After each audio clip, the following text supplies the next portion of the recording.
What's going on, guys? Welcome to another episode of Smash JT. I wanted to follow up on my video that I did in the hot tub the other day, talking about how Pat only tells part of the story, his side of the story, doesn't share any other sides of the story to make the evidence seem overwhelming in his favor so that everyone else looks like a horrible human being. He embellishes, exaggerates, and just makes it out to be like the worst possible situation.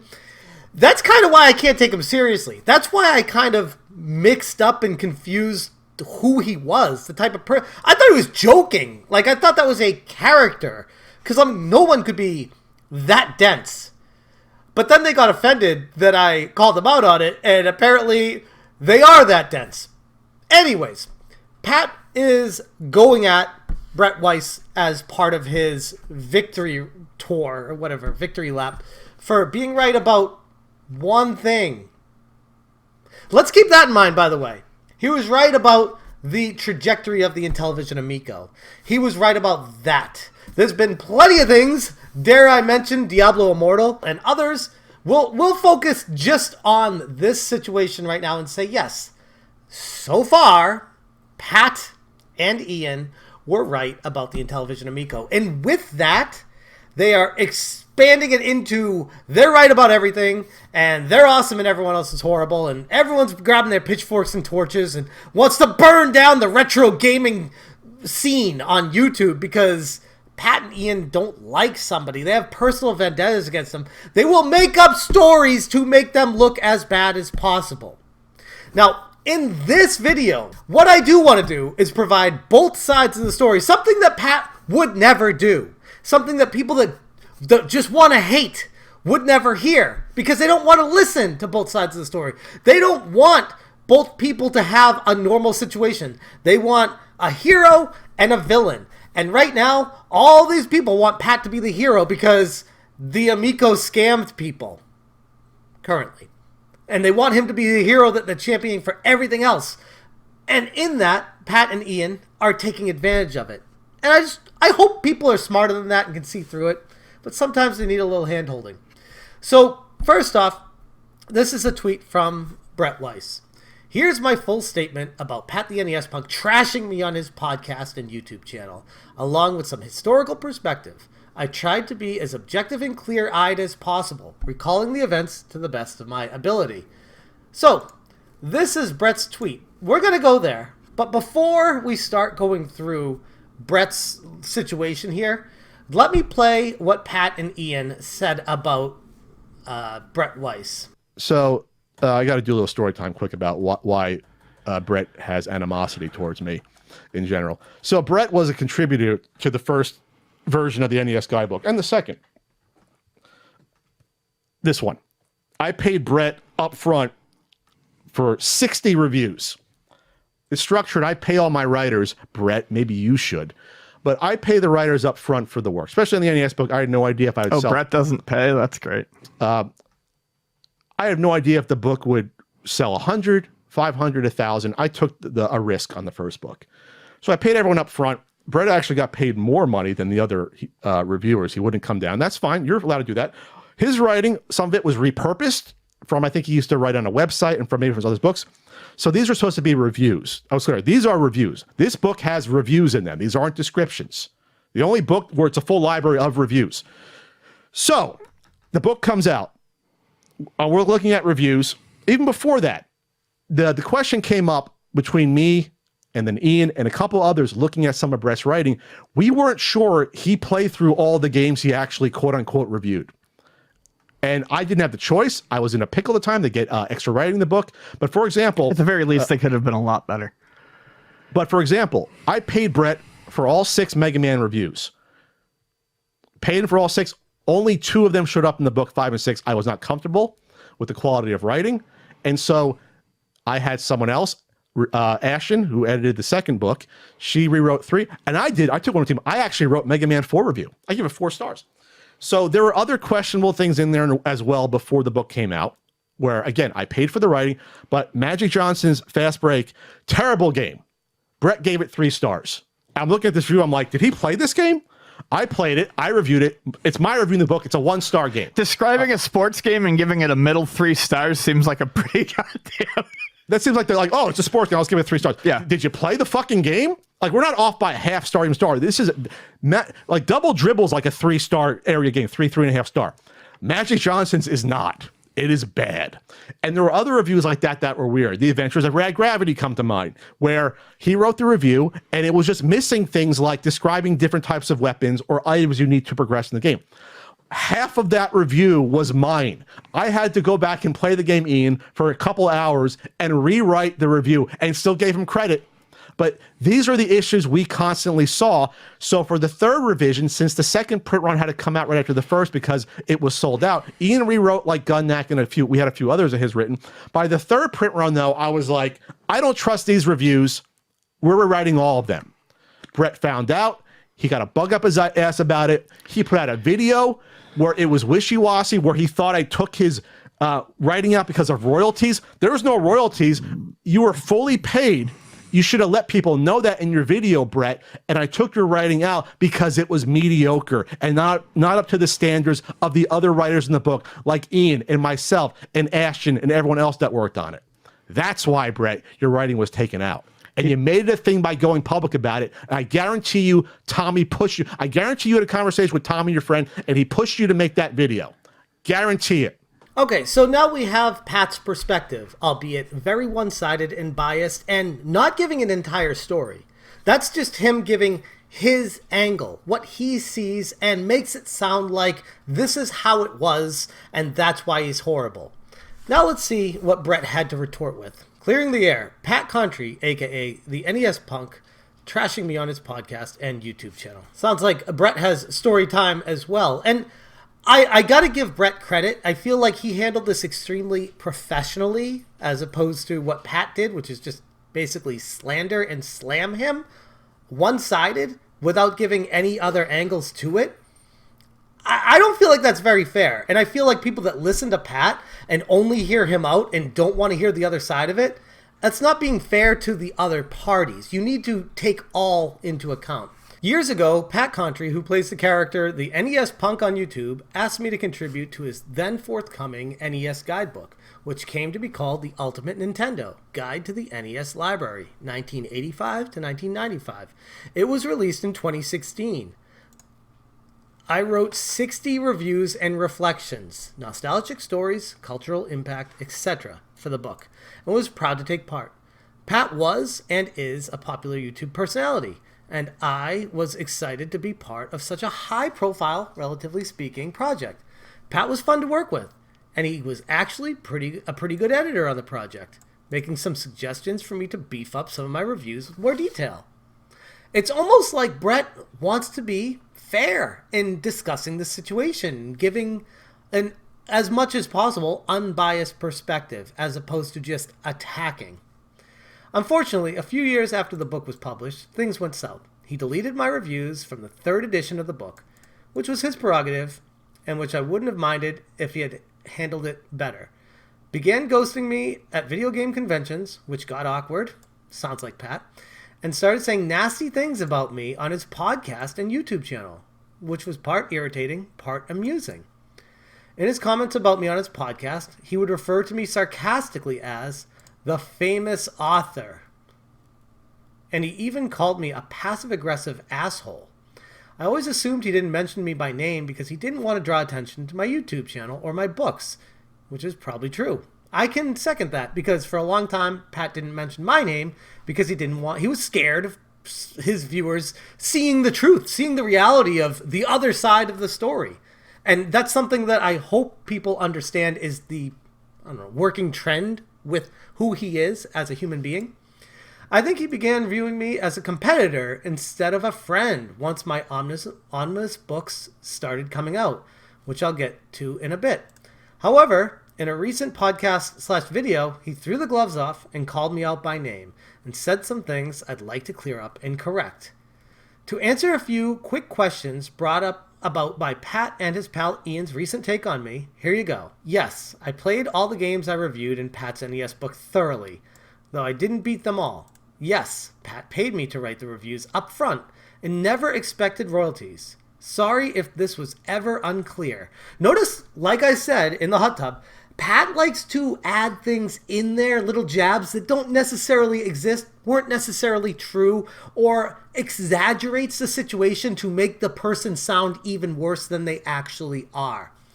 I genuinely like the oft-criticized Magic Johnson's Fast Break, though I admit nostalgia for the game colored my opinion.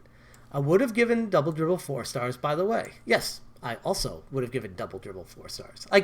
That was a weird thing, like going at someone's review, which admittedly I did not read, but is what you get when you ask for someone to review a game. If you're going to go after them saying, I don't believe they read this, I don't believe they actually put the time into this, that's totally different. Just a little weird that you wait until the 3rd edition of your book to correct it. But again, that's your prerogative. The timing is interesting for when you decided to remove these from your book. Pat rewrote my Rad Gravity review and gave me full credit for it. That's the type of things editors do sometimes, so not a big deal. Well, that's nice, painting Pat in a good light, that he does some nice things. Okay, cool, fair. As far as I could tell, Pat thought my reviews were perfectly fine until he saw me as competition when my omnibus books started coming out. That's interesting. And again, it's a he said, she said, who's going to believe who here. It is just interesting timing that when Pat decided to remove Brett completely from the book is when Brett had a competition of a book, competitive book coming out to Pat. After that, he called them garbage on his podcast. If he thought my reviews were garbage, he wouldn't have published most of them in his 2nd edition of the book as well. My reviews in his NES book are no better or worse than his or Ian's or the other writers. They're about on par with the other entries, which you can see for yourself if you have either earlier edition. I mean, what an asshole that Pat is. He calls himself a punk to get away with being an asshole. But if this is to be believed, which I see no reason why we wouldn't take Brett's opinion and feelings of the situation being directly involved at least into account, it sure paints Pat in a really bad light. There's no other way to say that. If you are to listen and hear out Brett, just as you are to listen and hear out Pat. Number 3, I don't have animosity toward Pat because of him deleting my reviews from a 3rd edition of the NES book. I was irritated and in fact felt betrayed by him for not telling me ahead of time or ever and having to discover it on my own. Wow, that's pretty dick. Not gonna lie. Like, if you're going to pay someone, add it to your book, and then for whatever reason have a 2nd edition printed with it, and then more time goes by, and then a 3rd edition comes out, and you change it and remove it because all of a sudden you're mad at the other person for whatever reason, I feel like the cordial thing to do would be like, hey, heads up, we're changing a few things in the book, and we're removing you from it. I mean, just from one author to another. I feel like that would be fair game. He subsequently ignored my very polite DMs and... Oh, Pat ignored you with DMs? Wow! Color me shocked. And he even ignored a message I sent congratulating him on his highly successful Kickstarter for his NES book. I mean, I don't knock him for ignoring a congratulation message. I guess you could say, yeah, thanks, man. Something like that. But, I mean, maybe he was getting a lot of them. In Pat's defense, that's not something you have to reply to. You do have a prior history with this person, with the working relationship, so it is weird to just completely cut them off and ignore them, but whatever. That's who you are, Pat. I mean, clearly. He had every right to do with his book what he wanted, including removing my reviews, but he didn't handle it professionally, in my opinion. I agree. If it happened like that, that's super unprofessional and super dick, but that's if it's to be believed. Let's see. Wow, congrats on your insanely successful Kickstarter and counting. Well deserved. 60 completely rewritten reviews. Does that mean what I think it means? Silence. That's really strange. That's really strange to just completely cut someone out that worked with you and not reply to them? I mean, I think that's why people tend to believe Pat's story here, because no rational, normal person would be that big of a dick to somebody. They gotta believe Pat's story. But what if Pat is that big of a dick? What if he is? Number 4. After Pat deleted my reviews from his NES book without telling me, and without answering my DMs about it, and ignoring me at conventions, I made an objective, extremely fair video about who wrote the first complete NES book. It's complicated, giving credit to several authors, including a few people, Pat himself. Each of the NES books by these authors has merit. I could have simply trashed Pat in the video. Oh, like he does and gets away with doing to you, Brett, but God forbid you ever retort, because that's not allowed. You're not allowed to go back at Pat. Oh, if you do, you better apologize for everything if you ever say anything negative about it, even though he'll never apologize to you. It's a one-way street with him. But that's not my style. And I didn't view him as an enemy or anything like that anyway. I figured an objective video with some history was more useful and more substantive than a drama video, but the latter would have certainly gotten more views. Brett strikes me as a good person. I have a professional relationship with him with limited interaction. I've chatted with him a few times over the years. I wouldn't say we are close friends by any means, but my interactions with Brett have always been forthcoming, professional, and rational, and not somebody who's just insane.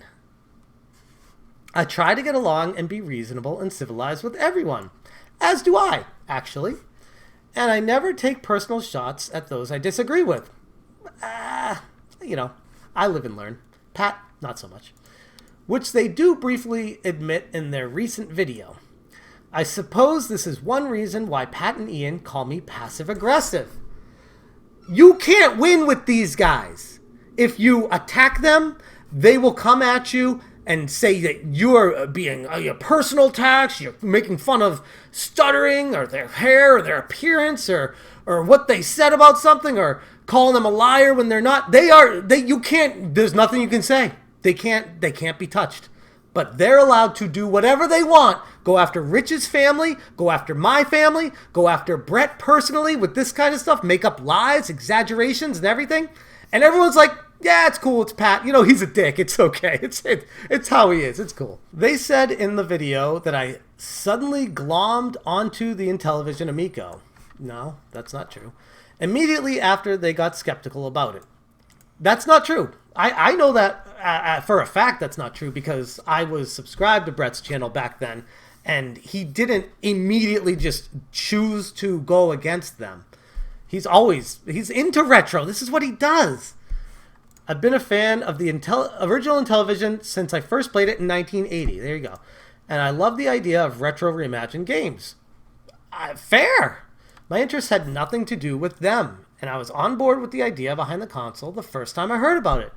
When they started making nasty remarks about the Amico and former Intellivision CEO Tommy Tallarico, which turned out to be justified in many cases. Agreed! Yes! And the HP Bomber video completely exposed Tommy for being a fraud. It did. And it made me feel horrible for falling for that. I'm sure Brett felt horrible for falling for that. But good people can be taken advantage of, which is probably why Pat wasn't taken advantage of there. So there are some benefits to that. Did I root even more for the console to succeed? Yes.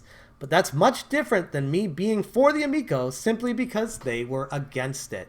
Again, straw man arguments, false narratives, exaggerated stories. It's what Pat and Ian do, and they do it very well. And it's really hard to retort them when they just talk to each other into a microphone and blast it out there on a CUPodcast and block anybody in their comment section that seems to detract or give the other side of the story, even if it's politically correct and polite. Were Pat and Ian ultimately right about the Amico in many respects, such as it not coming out, and about the people getting screwed out of their investments and pre-orders? Sadly, yes. I thought the Amico was a cool idea, especially early on, but Tommy and Intellivision mishandled it horribly. As such, I did a video on the mistakes they made and how I canceled my pre-order. Just a Good video. I watched it, actually. I never got hateful toward Tommy about the Amico. I don't think I did either.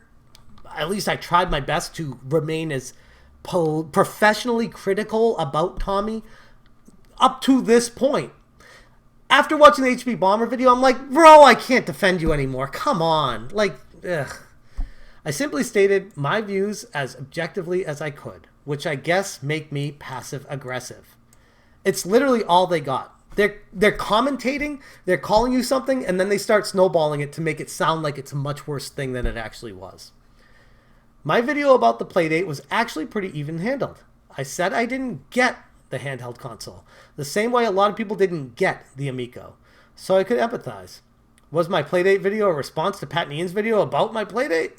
Not really. As I recall, I simply thought the system was an interesting parallel to the Amico, an underpowered, overpriced console that I wasn't interested in, compared to the Amico, which I was interested in. Despite it being underpowered and eventually overpriced, I saw some irony there and felt it was a good topic, which you're allowed to do. I mean, that's what YouTube is, okay. I was honest in my assessment about the prospective Playdate at the time based on what I saw of the thing in action on YouTube. I was unimpressed with the tiny... I was interested in it, but that's just me. I was unimpressed with the tiny, if clear, black and white screen and the awkward crank that shook the system when you played it. I would have said so if I thought it looked cool. I try my best to be objective and honest as possible in my videos. Objective. Should probably look that word up and learn it, Pat. For some added perspective on all this, let's go back to the first time I met Pat and our subsequent encounters. I was a vendor at the 2009 or 2010, I forget which, Screw Attack game convention in the Dallas-Fort Worth area. This was a fun and fondly remembered show hosted by Craig Stutmitz and company. Pat approached my table, said hello, and started flipping through a copy of my then most recent book, Classic Home Video Games 85 to 88. Cover dates refer to a console error. The book features a write-up for every US release of the NES, Master System, and 7800. He told me that he was planning on writing an NES book of his own, but that he had something bigger in mind. A full-color, hardcover book with screenshots and the like. My CHVG book is more like an encyclopedia with game synopsis and relatively few black and white images. At some point, I can't exactly remember when or where, Pat asked me if I'd like to write some reviews for his book. He said he would write the majority, but that he was going to include some contributor writers for the project. So Pat wanted to use people for clout that were already established. Gotcha. I expressed my interest and had a series of highly congenial phone calls. We share a lot of common interests and had some interesting conversations about writing, pop culture, NES, and more. He had a clear vision for his book, and I was excited to take part. At the time, I was a full-time freelance writer and always grateful for paying work as well as added exposure. We agreed on a sum that suited us both. He paid me up front for my work as I turned it in. Over the next few months, I played and replayed more than 60 games and wrote up my reviews and reflections for those titles. I repurposed some of my reviews from my previous projects, which I told him up front I was going to do, such as the website, the late lamented All Game Guide that Pat references in his recent video. But I played the games anew and polished up my reviews accordingly. Admittedly, some of my opinions of the retro vintage games are colored by nostalgia, which you'll get with the opinions of a review of a video game. That's what an opinion is. It's someone's personal feelings about something. When Pat's NES book came out in 2016, I was super excited and did an unboxing on my YouTube channel. The previous year, I promoted the book on my website. I shared the full Kickstarter campaign on my website, which I deleted when it was no longer relevant. I even included the book and a roundup of retro gaming books I did for the Fort Worth Star-Telegram and a few other outlets, being sure to include the disclaimer that I was a contributing writer. I didn't expect further compensation, no royalties or anything like that. That's weird, Pat, because you said that that's what he was expecting, or at least insinuated that when you said that. But I was happy to help promote the book without him or anyone else asking me to. I was just pumped up about it. That's fair! From time to time, Pat and I are guests at the same retro gaming convention, such as the Portland Retro Gaming Expo and the Midwest Gaming Classic. We always said hey to each other in the past, and sometimes would bring me to Pat's book to sign. I would also tell people to check out Pat's book if they hadn't already. I asked Pat at PRGE if he wanted to do a book panel sometime. He said no. Yeah, because to him, you're a nobody. He only wants bigger people to clout off of, but whatever. As he said no, Andy said no, which of course was his prerogative. No big deal. One time at Retropalooza, I volunteered to take him to his shop to get his phone repaired, but he had already called an Uber. He did a panel at Classic Game Fest. I stood in line to ask him a question. When it was my turn to ask my question, he referred to me as the author of the 100 greatest console video games, which I thought was cool. I texted him from time to time, and he would usually respond.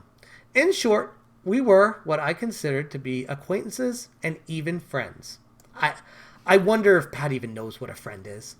Pat published a second edition of the book, and most of my reviews and reflections were in that edition as well. Then things got a little off-kilter, which I'll explain in a bit. Instead of doing a fourth volume of the classic home video game series, I decided to do a full-on Super Nintendo book, complete with box art, cartridge photos, screenshots, vintage ads, and the like. I also included insider insights, supplemental stories about certain games from other content creators, the idea of which I got in part from the stories of Rod Strangeman memoirs of a virtual caveman book. I was also inspired by the lore stories from Digital Press. I didn't pay for these insider insights, but the contributing writers were very excited to tell their stories and see them in print. So that's Pat taking a shot at, well, Pat paid Brett. Brett didn't pay other people. Their prerogative, by the way. Especially in a professionally published by Shifter book that would appear in actual brick and mortar stores, such as Barnes & Noble, these contributions were literally that, contributions. I am eternally grateful for the from-the-heart work people have written for the Omnibus books. The Insider Insight writers list reads like a retro gaming all-star squad, from Kelsey Lewin, John Riggs, to RGT85, to Console Wars, author Blake Harris Blake Harris. Interesting, Pat. Blake Harris told me interesting factoid about something you said about the GameStop video that I was in. To Intellivision programmer David Warhol has contributed awesome tales about games they had a particular interest in. And this just scratches the surface. I have had probably more than 200 contributing writers.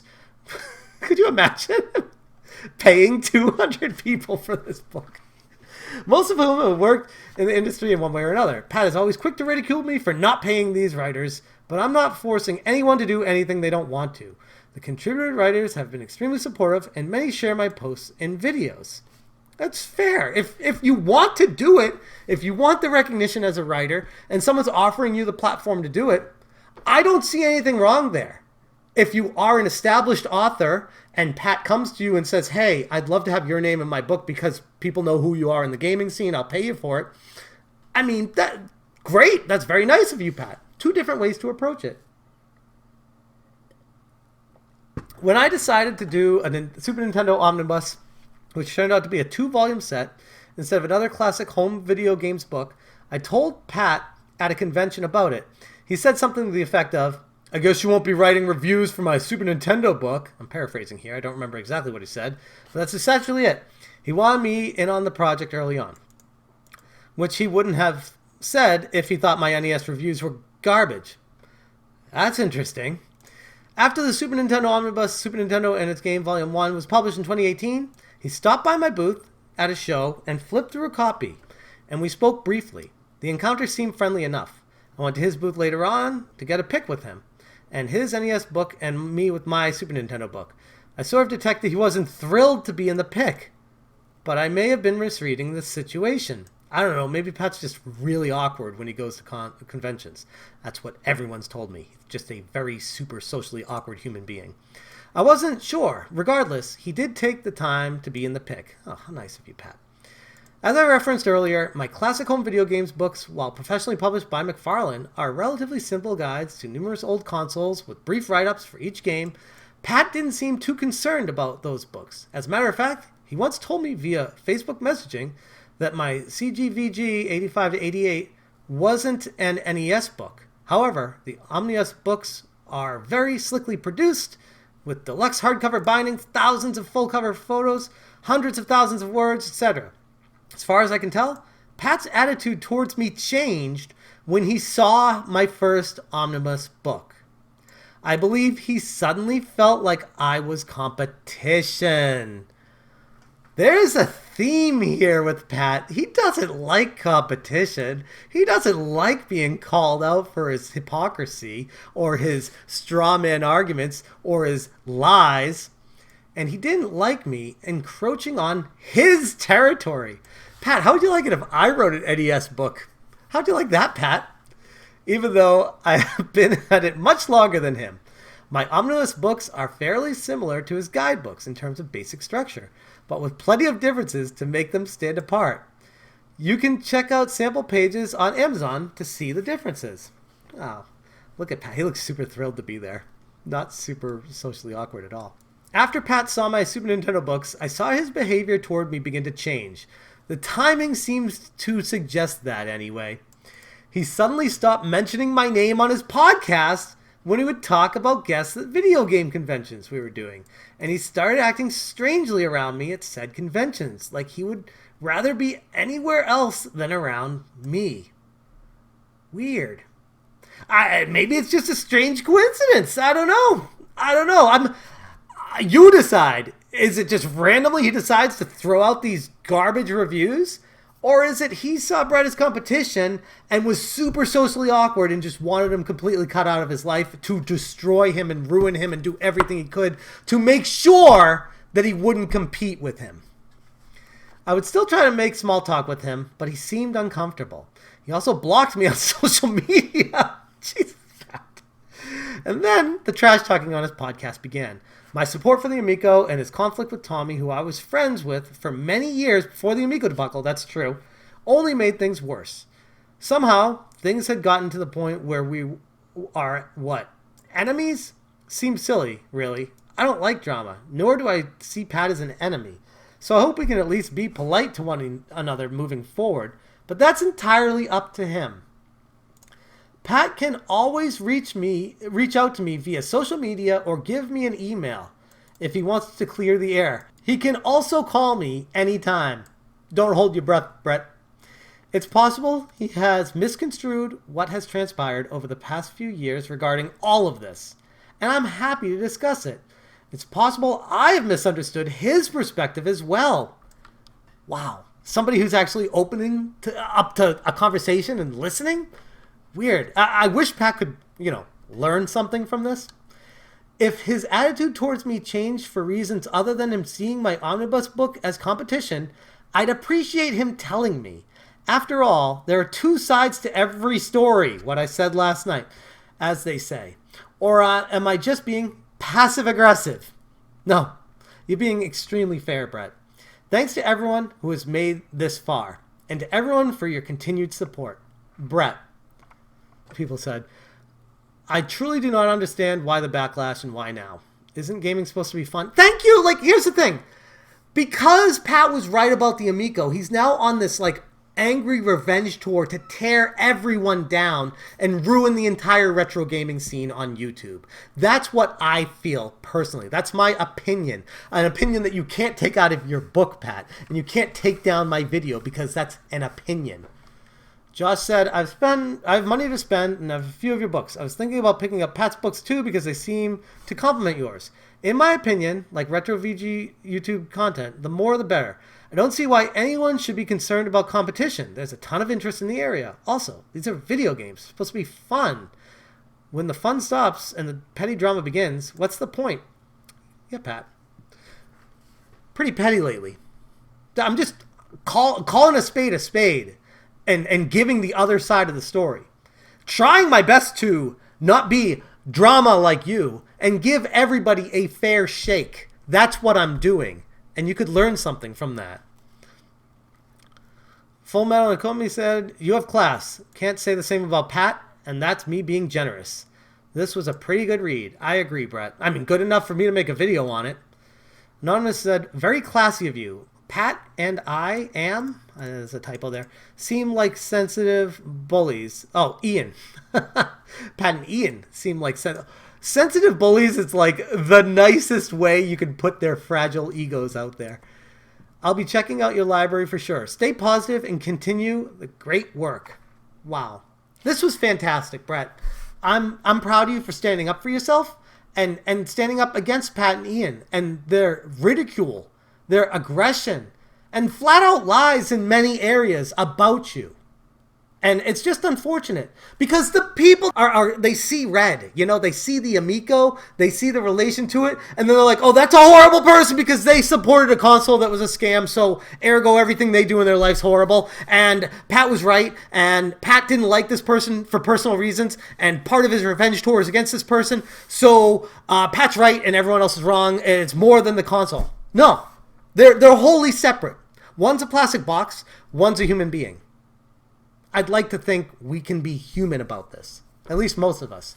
Pat and Ian, not so much. I think we've learned that they only care about themselves. And it's funny. There's been multiple people over the past week or so, since this revenge tour of Pat has started, that have associated Pat and his narcissism with Tommy and his narcissism. And how ironic it is that those two people are extremely similar. Brett, I wish you the best. Hell, I might even buy some of your books now. Why not? I'd love to support you. I'm going to leave a link for Brett's books in the description below if you guys are interested.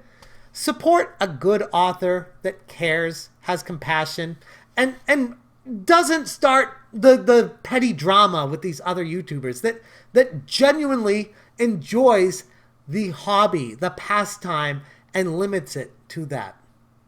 I'm going to leave it there. Thank you guys so much for watching. And as always, you stay smashing.